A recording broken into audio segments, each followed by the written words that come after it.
Bismillahirrahmanirrahim. Assalamualaikum warahmatullahi wabarakatuh.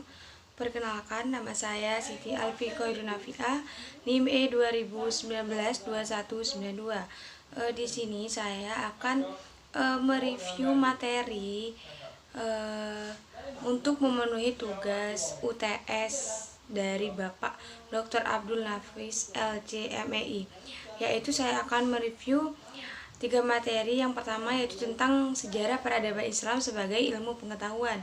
Yang kedua, perang salib. Yang ketiga, Islam Nusantara. Yang pertama, perlu diketahui terlebih dahulu apa arti dari sejarah. Nah, dalam bahasa Arab, sejarah itu tarikh. Nah, yang menurut bahasa berarti ketentuan masa. Sedangkan menurut istilah berarti keterangan yang telah terjadi di kalangan pada masa yang telah lampau atau pada masa yang telah ada. Nah, dalam bahasa Inggris sejarah disebut history, yang berarti pengalaman masa lampau daripada umat manusia. Nah, peristiwa masa lampau dijadikan pengalaman serta pelajaran untuk masa kini. Sedangkan peristiwa masa kini dijadikan titik tolak kegiatan di masa mendatang. Nah, hal ini berarti bahwa sejarah mengandung pelajaran tentang nilai dan moral, sehingga dapat disimpulkan sejarah berarti catatan peristiwa masa lampau yang benar-benar terjadi dan disusun berdasarkan bukti-bukti yang meyakinkan melalui proses penelitian serta pengujian ilmiah. Yang kedua yaitu sejarah sebagai ilmu pengetahuan. Kanto Wijaya dalam pengantar ilmu sejarah pada tahun 1945 mengatakan bahwa sejarah sebagai ilmu terdiri dari 5 hal, yaitu 1. Empiris. Nah, dalam hal empiris, sejarah sebagai ilmu adalah sejarah tergantung pada pengalaman manusia. Artinya bahwa sejarah sebagai ilmu sangat tergantung pada pengalaman manusia yang dapat dijadikan sebagai fakta-fakta yang ada di dalam tulisan sejarah. Yang kedua yaitu memiliki objek. Dikatakan memiliki objek karena objek sejarah itu sendiri berupa waktu. Objek waktu dianggap penting karena waktu adalah pandangan sejarah yang tak pernah bisa lepas dari manusia. Yang kedua yaitu mempunyai teori. Artinya bahwa sejarah memiliki pengetahuan yang didapat dari objek sejarah berupa manusia dan waktu. Yang keempat, mempunyai generalisasi. Artinya bahwa sejarah sebagai ilmu tidak lepas dari menarik dan secara umum yang sama dalam ilmu-ilmu lama. Nah, yang kelima, memiliki metode. Artinya sejarah harus melakukan pengamatan dan didukung dengan bukti-bukti sejarah yang terjadi di masa lampau. Yang ketiga yaitu manfaat mempelajari sejarah peradaban Islam. Nah, yang pertama yaitu memahami petunjuk-petunjuk yang terdapat dalam Al-Quran dan As-Sunnah. Sejarah menempati ruang yang besar dalam Al-Quran. Banyak juga dengan upaya umat Islam dalam memahami hadis-hadis Rasulullah Muhammad. Nah, menuntut perhatian kita terhadap kehidupan beliau dan berbagai peperangan yang dihadapinya, serta sikap dan kebijakan Rasulullah, para sahabat dan tabi'in. Nah, yang kedua yaitu menumbuh kembangkan kebanggaan bangsa yang tidak memiliki memori, dan sebuah bangsa tanpa sejarah merupakan bangsa yang tidak memiliki identitas, karena setiap bangsa berupaya memperhatikan sejarah demi memperkuat hubungan emosional antara individu sebuah bangsa melalui sejarah kolektif. Materi yang kedua yaitu saya akan mereview tentang perang salib.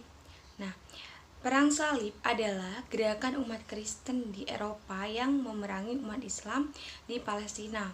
Nah, secara berulang-ulang mulai abad ke-11 sampai abad ke-13 dengan tujuan untuk merebut tanah suci dari kekuasaan kaum muslim dan mendirikan gereja dan kerajaan Latin di timur.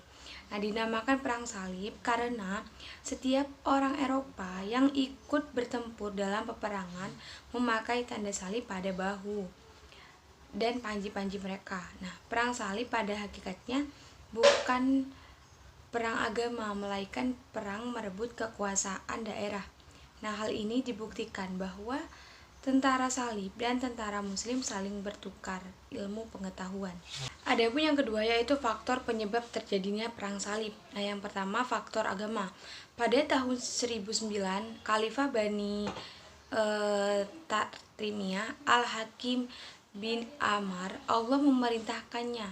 Nah, penghancuran gereja makam Kudus, penerusnya memperbolehkan kekuasaan untuk membangun gereja itu kembali dan memperbolehkan para peziarah untuk berziarah di tempat itu lagi. Nah, yang kedua yaitu faktor politik. Nah, kekalahan Bizantium pada tahun 335 Masehi disebut Konstantinopel atau sekarang Istanbul, Turki. Nah, tahun 1071 Masehi. Nah, yang ketiga yaitu faktor sosial ekonomi.